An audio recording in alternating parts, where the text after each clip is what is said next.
तदविष्ट गोत्रोद्भवस्य स्वाति नक्षत्रे तुला राशौ जातस्य अर्चना तस्य कान्ताय अर्चना नाम्न्या विशाखा नक्षत्रे तुला वृश्चिक राशौ जातस्य Akshay नामधेय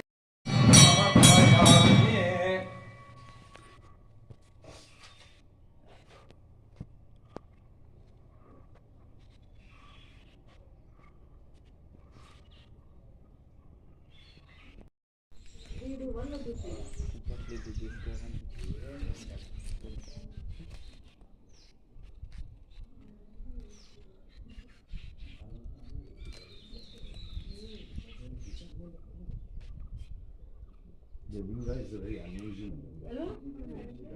They are checked everywhere. Inside tiny one of the size. And it's shining like that.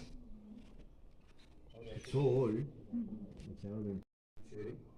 ಏನಂದ್ರೆ ಒಂದು 1200 ವರ್ಷಕ್ಕಿಂತ ಹಳೆಯ ಈ ದೇವಸ್ಥಾನ ಚಿಕ್ಕದಾಗಿದ್ದನ್ನ ಇವರು ಸುನೀಲ್ ಗೌಡ್ರವರು 2017ರಲ್ಲಿ ಇದನ್ನ ಪುನಃ ಈ ರೀತಿ ಮಾಡಿ ಒಂದು ಸುಂದರವಾಗಿ ಮಾಡಿಕೊಟ್ಟಿದ್ದಾರೆ. ಅದೇ ರೀತಿ ಒಳ್ಳೆ ರೀತಿ ನಡೆಸ್ಕೊಂಡು ಹೋಗ್ತಾ ಇದ್ದಾರೆ. ಇಂಥ ದೇವಸ್ಥಾನಕ್ಕೆ ಪುನೀತ್ ರಾಜ್ಕುಮಾರ್ ಅವರು ಬಂದಿದ್ರು. ಈಗ ಬರ್ತಾ ಇರೋ ಪ್ರತಿ ವರ್ಷ ಬರ್ತಡೇ ಕೂಡ ಇಲ್ಲೇ ಆಚರಣೆ ಮಾಡ್ಕೊಂತ ಇದ್ರು. ನೀವು ಬಂದಿದ್ದೀರಾ. ಅದೇ ರೀತಿ ರಾಮೇಶ್ವರನು ಕಲಾದಿಷ್ಟವನ್ನು ಕೊಟ್ಟು ಕಾಪಾಡಿಕೊಳ್ಳಿ. ಏನು ಅಂತ ಹೇಳಿದ್ರೆ ಈ ರಾಮೇಶ್ವರ ಮೂರ್ತಿ ವಿಗ್ರಹ ಇದನ್ನು ಲಿಂಗವನ್ನು ಕೂಡ ರಾಮೇಶ್ವರದಿಂದ ತಂದ್ರು ಅಂತ ಹೇಳುವಂತ ಪ್ರತೀತಿ ಇದೆ. ಇವರು ನಾಗರಾಜ್ ಭಟ್ರು ಅವ್ರ ಫ್ಯಾಮಿಲಿಯವರು 12 ತಲೆಮಾರು ಪೂಜೆ ಮಾಡಿದ್ದಾರೆ. ಇವಾಗ ನಾನು ಪೂಜೆ ಮಾಡ್ತಾ ಇದ್ದೀನಿ. ಅದೇ ರೀತಿ ರಾಮೇಶ್ವರ ಸಕಲಾದಿಷ್ಟವನ್ನು ಕೊಟ್ಟು ಕಾಪಾಡಲಿ. ಯಾಕೆಂದ್ರೆ ನಾವು ಕೂಡ ನಿಮ್ಮ ಅಭಿಮಾನಿಗಳು. ನಿಮಗೆ ಹೇಳಿಕೊಡೋಕೆ ನನಗೊಂಥರ ಇದಾಗ್ತಿದೆ. ರಾಮೇಶ್ವರ ಎಲ್ಲರೂ ಒಳ್ಳೇದು ಮಾಡಲಿ, ಇನ್ನೂ ಉನ್ನತವಾದ ಅಭಿವೃದ್ಧಿ ಕೊಡಲಿ, ಇನ್ನೂ ಹೆಚ್ಚಿನ ವರ್ಷ ಆಯಸ್ಸು ಆರೋಗ್ಯ ಎಲ್ಲ ಕೊಟ್ಟು ಕಾಪಾಡಿಕೊಡ್ಲಿ ಅಂತ ಹೇಳಿ